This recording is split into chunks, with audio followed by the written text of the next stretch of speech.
Welcome. Today, we're diving into advanced English conversation, the kind that feels natural and confident in everyday situations. We'll focus on mastering the difference between would have, and would have been.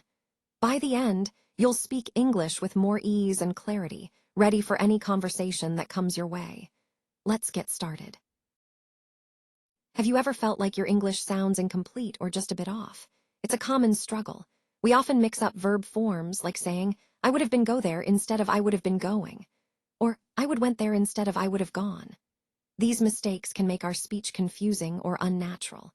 The goal is to speak naturally, using the right forms that fit the moment. Let's look at how to avoid these common errors and sound more fluent. Today, we're mapping out your learning journey. First, we'll focus on speaking more naturally, lifting your tone and making your conversations smoother in professional and academic settings. Then, we'll tackle how to describe ongoing, unfinished past situations clearly. Next, we'll perfect expressing past regrets with the would-have pattern, avoiding common mistakes.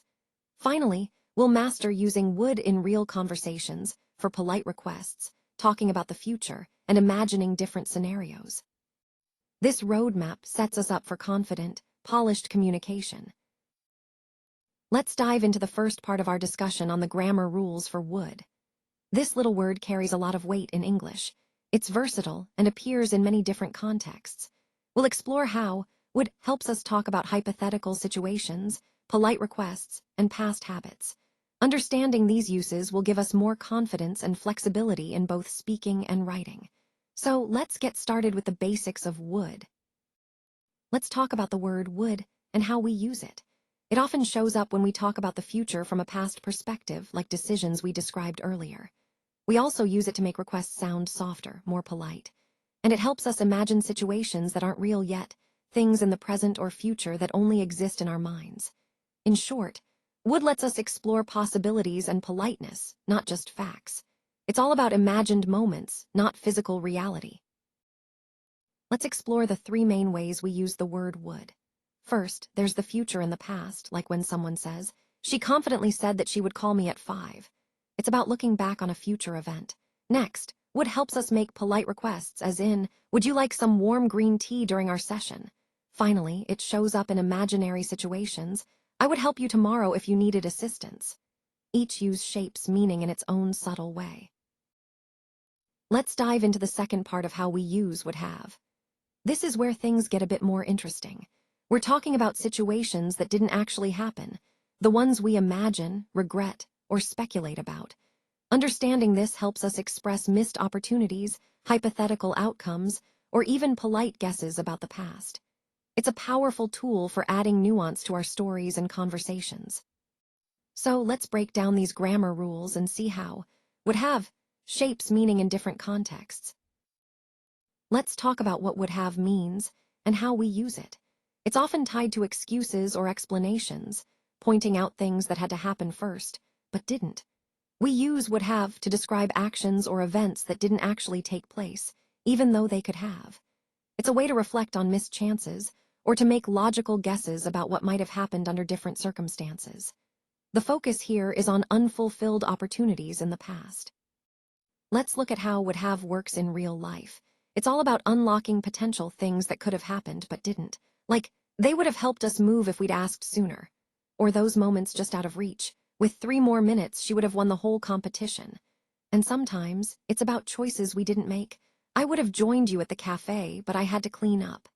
It's the language of missed chances and possibilities. Now, let's dive into the third part of our journey, the grammar rule around would have been. This phrase helps us talk about situations that didn't happen but could have, or might have, under different circumstances. It's a way to reflect on possibilities in the past, to imagine what might have been true if things had gone another way. Understanding this helps us express regret, speculation, or just explore alternate outcomes with clarity. Let's talk about would have been and how we use it. This form focuses on the past, but in a passive way, describing states or conditions that might have existed. It's all about continuous hypothetical situations, actions that would have been happening if things had gone differently. We use would have been to describe ongoing processes or states in the past that never actually happened, often because something changed or interrupted them. The key idea here is continuous past states, imagining what could have been unfolding over time.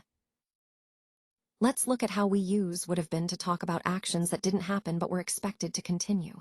For example, without your update, they would have been waiting out in the cold, shows a long wait that was avoided.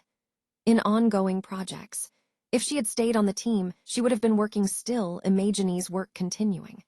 And for active study, if you called me at midnight, I would have been studying, paints a picture of something happening at a specific time. Let's break down 3 key forms using would that help us talk about possibilities and actions across time. First, would itself, we use it for present or future imagination, like saying, I would buy that dress today. Next is would have, which looks back at missed chances in the past, as in, I would have bought it yesterday. Finally, would have been describes ongoing past actions, such as, I would have been wearing it today. Each one has its own formula and use. Now, let's see how these phrases play out in real conversations. Speaker A shares what they would have been doing, like studying for a chemistry exam all evening. Speaker B responds with a question, digging a bit deeper, asking what else might have been going on if plans had changed. Then, Speaker A turns the tables, asking why someone didn't show up, showing how these expressions help us explore past possibilities and reasons. It's a natural way to keep conversations flowing. Now, let's dive into the English Edge Challenge. Fill the blanks.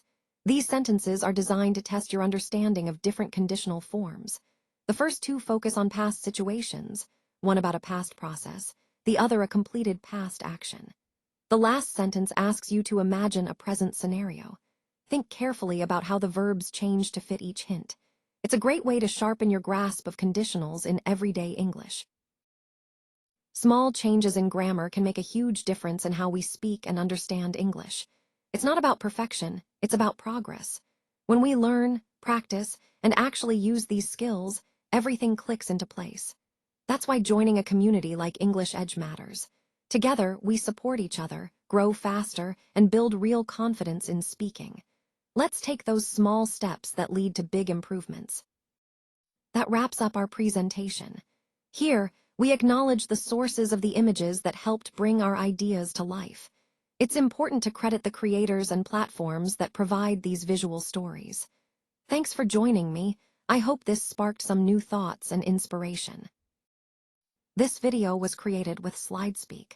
Visit SlideSpeak to turn your presentations into engaging AI-narrated videos.